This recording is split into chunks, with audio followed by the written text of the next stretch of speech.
નમસ્કાર વિદ્યાર્થી મિત્રો, આજે આપણે 30 ડિસેમ્બરના રોજ આરઆરબી ગ્રુપ ડી નું જે પેપર લેવાનું એ 3 શિફ્ટનું એનાલિસિસ જોઈએ પ્રશ્નોના આધારે. સામાન્ય વિજ્ઞાનમાં જોઈએ તો કે એનસીઈઆરટી 10ના પુસ્તકોમાંથી પ્રશ્ન પૂછવામાં આવ્યા હતા. ભૌતિક વિજ્ઞાનની અંદર લેન્સ અને અરીસાના દાખલા અને વિદ્યુત પ્રવાહ અને ચુંબકીય ક્ષેત્રને લગતા પ્રશ્નો પૂછવામાં આવ્યા હતા.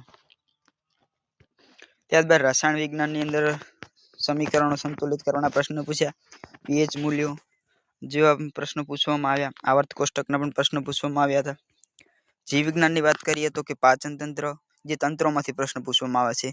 પ્રકાશ સંશ્લેષણની પ્રક્રિયાના આધારે પ્રશ્ન પૂછાય છે. કોષો છે, પેશી છે, એના આધારે પ્રશ્ન પૂછવામાં આવે છે.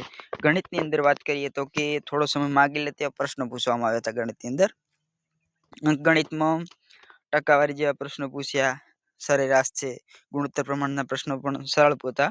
ત્યારબાદ વ્યાજની અંદર તફાવત શોધવાના પ્રશ્નો પૂછાતા હોય છે. એવું જરૂરી નથી કે તફાવતના પ્રશ્નો પૂછાય. સાદુ અને ચક્રવૃદ્ધિ વ્યાજના તફાવતને આધારે પ્રશ્નો પૂછાય છે, પરંતુ એના સિવાયના અમુક બીજા પાર્ટને આધારે પણ પ્રશ્નો પૂછાઈ શકે છે.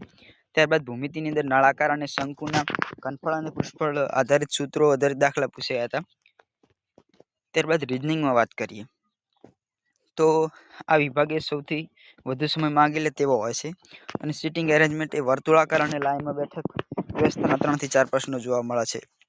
સિલોલિઝમમાં બધા એ બી છે પ્રકારના વિધાન નિષ્કર્ષવાળા પ્રશ્નો જોવા મળે છે. બ્લડ રિલેશનના આધારિત કોડેડ પ્રશ્નો જોવા મળે છે. ત્યારબાદ કરંટ અફેરની વાત કરીએ તો કે રમત ગમતને આધારે ટુર્નામેન્ટના પ્રશ્નો જોવા મળે, ઓલિમ્પિક વિજેતાના પ્રશ્નો જોવા મળે છે.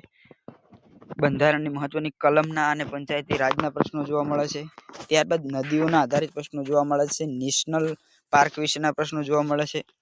હવે આગામી શિફ્ટના જે ઉમેદવારો માટે પરીક્ષા છે તેના માટે ટિપ્સ છે તો કે રીઝનિંગ, પઝલ જેવા અને સેટિંગ એરેન્જમેન્ટમાં વધુ સમય ન બગાડો.